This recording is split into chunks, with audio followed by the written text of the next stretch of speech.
Hi friends, இன்றைக்கி நம்ம social பக்கங்களில் பார்க்க போகிற பக்கம் என்னென்னா பழவூர் அணைக்கட்டு பாளையங்கால்வாயோட ஆரம்ப பகுதி.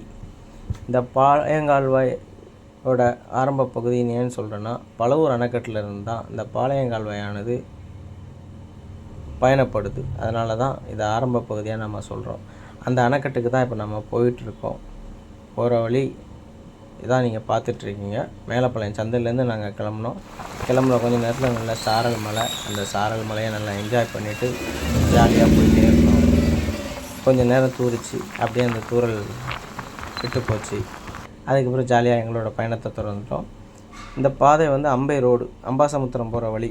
இந்த அம்பாசமுத்திரம் பாதையில் நீங்கள் மேலச்சவல் சிக்னல் வரவும் ரைட் கட் எடுத்துட்டிங்கன்னா போதும். நீங்கள் அப்படியே உள்ளே போனீங்கன்னா ஒரு கோயில் ஒன்று வரும். அங்கேருந்து அப்படியே லெஃப்ட் கட்டை எடுத்துகிட்டு தேசமாணிக்கபுரம்னு ஒரு ஊர் வரும். அந்த தேசமாணிக்கபுரம் ஆரோலையே நீங்கள் நேராக போனீங்கன்னா ஒரு சின்ன ஒரு குளக்கரை வரும். குளக்கரையில் பார்த்திங்கன்னா ஒரு சின்ன போலீஸ் செக் போஸ்ட் இருக்கும்.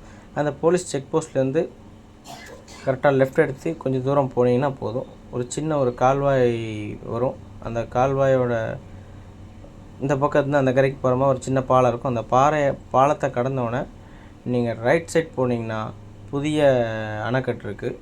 ஆனால் பெரும்பாலும் அதை இப்போதைக்கு யாரும் பயன்படுத்தலை. பழைய அணைக்கட்டில் தான் எல்லோரும் குளிச்சிட்ருக்காங்க. நீங்கள் அப்படியே லெஃப்ட் சைட் எடுத்திங்கன்னா பழைய அணைக்கட்டுக்கு வந்துடலாம். ஒரு வழியாக நாமளும் பாளையங்கால்வாயோட ஆரம்ப பகுதியான பழவூர் அணைக்கட்டுக்கு வந்து சேர்ந்தாச்சு. பாருங்கள், இங்கேருந்து தான், இந்த பகுதியிலிருந்து தான் பாளையங்கால்வாயானது ஆரம்பமாகிறது. இப்போ சுமார் 32 கிலோமீட்டர் பயணப்பட்டு இந்த பகுதியில் வந்து தான் தாமிரபரணி தன்னோட ஒரு பகுதி கிளையாக பாளையங்கால்வாயை பிரித்து விடுது. இப்போது நம்ம அணைக்கட்டுக்கு போவோம். வாங்க, குளித்து என்ஜாய் பண்ணுவோம். அதை நீங்கள் கண்டுகளிங்க. நீங்களும் வந்து குளித்து மகிழுங்கள். சண்டையை சந்தோஷமாக என்ஜாய் பண்ணுங்கள்.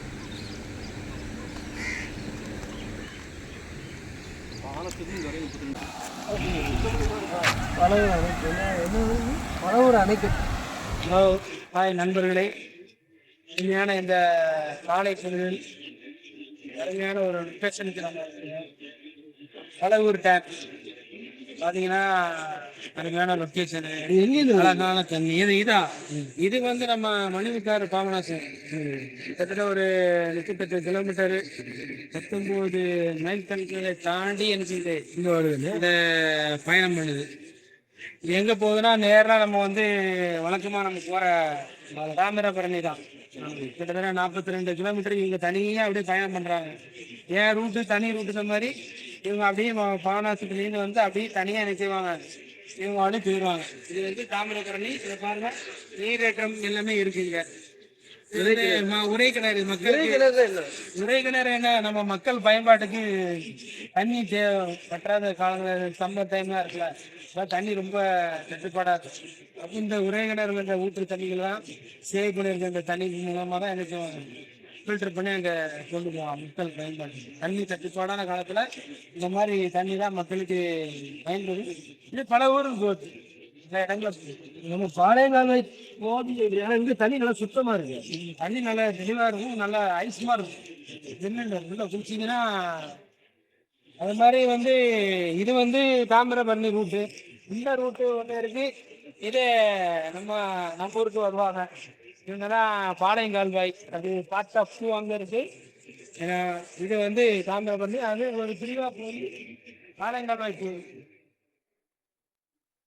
பார்த்தீங்கன்னா அந்த சைட்லலாம் ஆட்கள்லாம் குளிக்கிறாங்க பாருங்க. அந்த ஸ்டெப்ஸ்லாம் தெரியல, அது ரூட்டு தனியாக இருக்கு. நம்ம குளிச்சுட்டு இந்த தாமிரபரணி லொக்கேஷனை நம்ம பார்த்தோம் எப்படி போகுது, பாளையங்கால்வாய்க்கு எப்படி போகுது அப்படிங்கிற வழியை நம்ம குளிச்சுட்டு போவோம். குளிக்க வரதெல்லாம் பிரச்சனை இல்லை. ஆனால் இங்கே அட்டகாசம் பண்ணுறதுங்கிற பேரில் இந்த கழிவு பொருள், அதாவது இந்த carry bag, shampoo cover, water bottle இதெல்லாம் அப்படி போடுறாங்க. இதனால் என்ன ஆகுதுன்னா, நம்மளுடைய அந்த நீர்வளம் இதில் அதிகமாக பாதிக்கப்படும். அதனால் முடிஞ்ச அளவுக்கு கேரி பேக்கு, கவர்ஸ்லாம் ஆற்றுல, குளத்துல, அது போக இந்த மாதிரி அணைக்கட்டில், குற்றாலத்துக்கு போனாலும் சரி, எங்கேனாலுமே இந்த கவர் போடுறத அவாய்ட் பண்ணுங்கள்.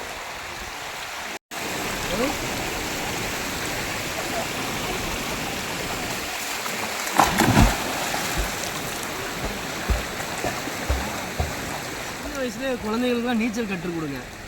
ஏன் அப்படின்னா தெரியாமல் தண்ணிக்குள்ளே விழுந்தா கூட அவங்க வந்து என்ன செய்வாங்க, நீச்சல் தெரிஞ்சால் தான் அவங்களுடைய சேஃப் பண்ண முடியும். ஸோ அதனால் வந்து சின்ன வயசுலேயே குழந்தைங்களுக்கு நீச்சல் கற்றுக் கொடுங்க. முன்னாடி 90s கிட்ஸ்லாம் எல்லாருமே பாளையங்கால் வேலையை போய் என்ன செஞ்சோம், முடிஞ்ச அளவுக்கு நம்மளுடைய தெருக்கள்லேயே போய் நீச்சல் அடித்து பழகணும். பட் இந்த இப்போ உள்ள குழந்தைங்களுக்கு அந்த வாய்ப்பே இல்லை.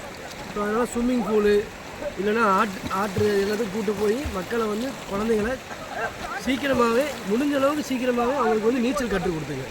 அது ரொம்ப ரொம்ப முக்கியம்.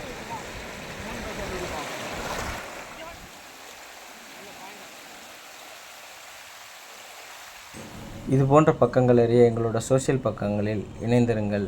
இன்பமாய் பயணப்படுங்கள், இயற்கையோடு பயணப்படுங்கள். நீச்சல் தெரிஞ்சவங்களோட பயணப்படுங்க, இல்லை நீச்சல் தெரிஞ்சிட்டு பயணப்படுங்க.